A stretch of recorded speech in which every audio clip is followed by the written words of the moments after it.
Good afternoon and good morning, everybody. So I'm going to present a poster on role of XSMG in AG-added carbon encapsulated boron 1.5 based superconducting MgB2 bulk. So from before we have seen that carbon encapsulated boron in MgB2 is very successful, as well as AG in MgB2 was also successful.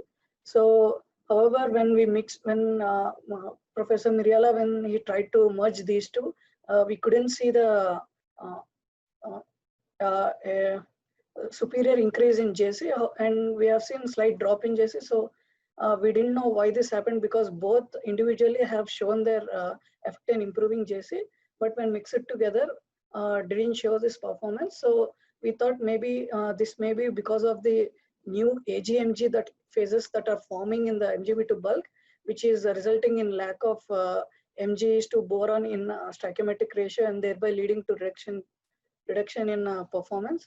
So this work focuses on adding the excess amount of Mg that is required to make sure the performance doesn't go down, and we still get the high JC performance from both Ag as well as carbon encapsulated boron. So in this work, we have varied Mg excess from 5 weight% to 15 weight%, and we have calculated the JC as well as AgMg amount formation and how it is affecting the microstructure, and finally see how it is related to the final JCs. So like we know, the introduction MgB2 was superconductivity in MgB2 was discovered in 2001, and it has many advantages over other popular trending superconductors. And the main advantage is easily fabricatable, and as well as can be used, can be readily replace the currently under process NBTI based superconducting devices, etc. So coming to the experimental procedure, as shown in the figure, first we have taken carbon encapsulated boron and amorphous Mg powder, both in the ratio of 1:2 stoichiometric. And since we are adding 4 weight% Ag in extra, we have added systematically 5 weight%, 7.58%, 10, 12.5, and 15 weight% of excess Mg. So now, since the AgMg phases formation are not a single AgMg or single AgMg3 formation, we cannot calculate the excess Mg stoichiometrically, since there are multiple AgMg based phases are forming. So after the preparation of MgB2 in glow box using the specific centering cycle, we have followed it by XRD analysis, and also try to read well define and calculate the phase fractions using MOD software, and followed by EDX and MH and MT behaviors. So the JC was calculated using the Bean's critical state model, using the formula JC equal to 28 to delta M by some volume parameter. So both A, B, and D are corresponding to the cross-sectional dimensions, while D corresponds to the thickness. Or the sample dimensions are in millimeters. For example, it's around 1 cross 1 cross 0.5 mm. That means it's very small. So we make sure this is a cube, because there is a volume parameter included in the JC. So the JC we get is some so and so kiloamperes per centimeter cube.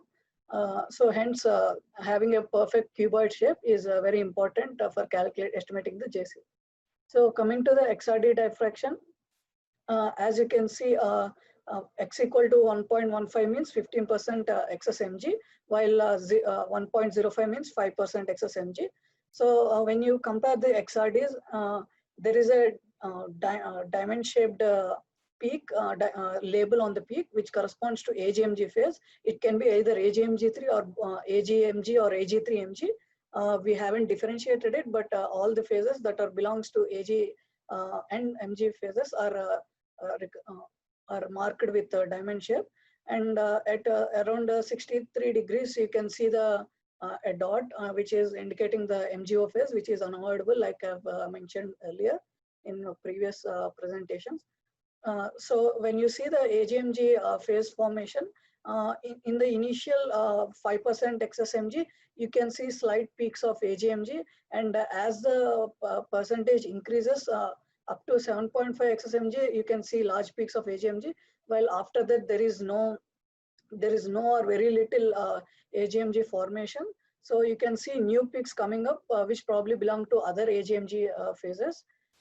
So after seeing this, we tried to calculate the phase fraction of AGMG, how much it was forming, and the phase fraction analysis showed that in the 1.1, which was we have taken it as an example, the AGMG was around 0.19 weight%. However, in case of 7.5 weight% excess, we have seen 2.09 weight%. All the other samples are also around 0.3 or 0.25, below 0.5 weight%.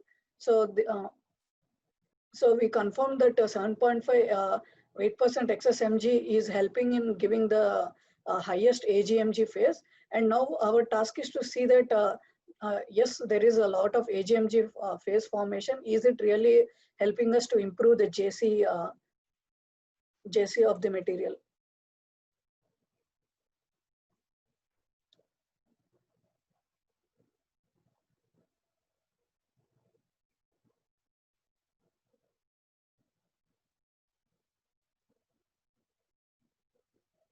So here, the first diagram shows the TC or normalized susceptibility versus temperature. And as you can see, at around 38 Kelvin or 37.5 Kelvin, the TC onset starts.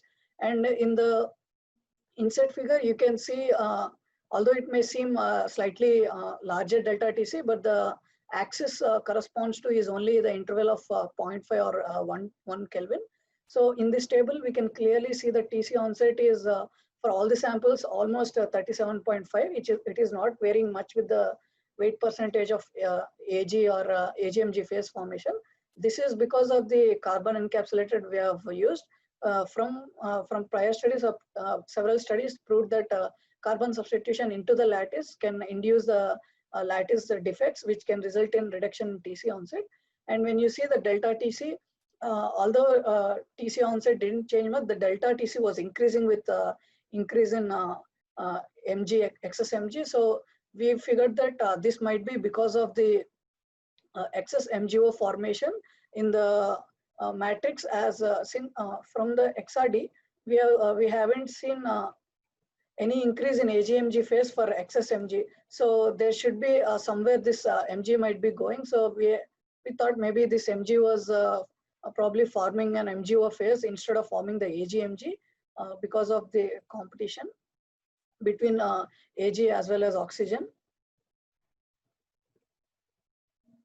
So we have also measured the MH loops, and to our surprise, at 7 point at x equal to 1.075 or 7.58% showed the largest H irreversibility field, which is around 4.76 Tesla.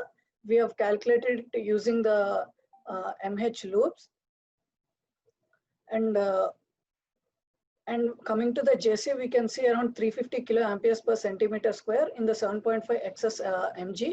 And here in the inset figure, we can see the there is a peak at x equal to 1.075, which means that 7.5 excess Mg resulted in the highest JC among all excess Mg samples. And even the flux spinning studies showed that there is peak flux spinning diagram peak was located at 0.2, which proves that again in MgB2 system, the primary pinning mechanism is grain boundary pinning. And we have for the best sample, we have measured the critical current density at various temperatures to see how if there is any flux jumps or something like that when we increase the performance. And as you can see, the curves are very smooth. There are no flux jumps appeared, and we can see at 1 Tesla at 10 Kelvin, the best sample of 7.5 excess Mg has shown around 280, which is even around 10 to 20% greater than a normal regular commercial MgB2 powder. So since it has shown this promising performance, we have moved on to the SEM analysis to see if there are any changes in the microstructure. And when you see the lower magnification, and this is actually a compound mode of SEM, usually used taken from Rutherford backscatter electron imaging, and you can see the whole matrix is slightly whitish and blackish, and in between we can see the whitish particles. So we think that since silver is a heavier atomic element, in the Rutherford backscattering image, the color of the particles will be much whiter than the lighter elements. And we can see the AGMG is uniformly distributed into the matrix, and wherever there are some voids, these AGMG phases are also fill those gaps, effectively increasing the mechanical properties as well as density. And upon the closer inspection onto this matrix, we can see an MgB2 matrix on which there is a fine particled layer over it. So upon much closer magnification at 100 nanometers, we can see that this layer is made up of around 20 to 30 nanometers of AGMG phases. So we have done some EDX analysis on this layer to make sure to know what this layer is made up of, and we can see the hints of highly intense AGMG phases, and the highest Mg or boron phases are coming from the surface below this layer. And so we finally concluded saying that adding excess Mg in optimum context can result in such peculiar microstructures which can act as grain boundary pinning centers by increasing the number of refining the AGMG particles as well as increasing more grain boundary areas. And hence adding excess Mg is beneficial for the improvement of Ag added MgB2. So this resulted in 20 to 40 nanometer sized AGMG particles, and hence the JC has successfully increased up to 350 kiloamperes per centimeter square, and at 10 Kelvin it reached up to 522 kiloamperes per centimeter square. Thank you.